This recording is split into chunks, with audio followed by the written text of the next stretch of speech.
You can weave by guiding your needle over and under each warp thread, back and forth. And this works fine. But when using a shed dowel, you can make the weaving go a little faster and easier. The shed is the space where you can pass a weaving needle through easily, and a dowel can be inserted to hold the shed space in place.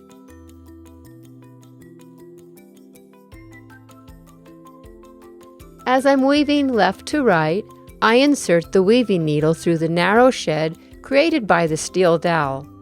I don't have to guide the needle over and under the warp threads, so it goes faster. When I weave back, right to left, I do need to go over and under each warp thread. So the dowel makes it quicker and easier to weave across in one direction, but you still need to weave over and under on the return row. If you want to weave even faster, then you need heddles. I'm Lucy Jennings, and I make loom kits and teach you how to use them. Click the link below and find out how you can get this loom, the Sheila Loom, and others too. There's another link to find out about my courses. Thanks for watching, and please click like if you liked it.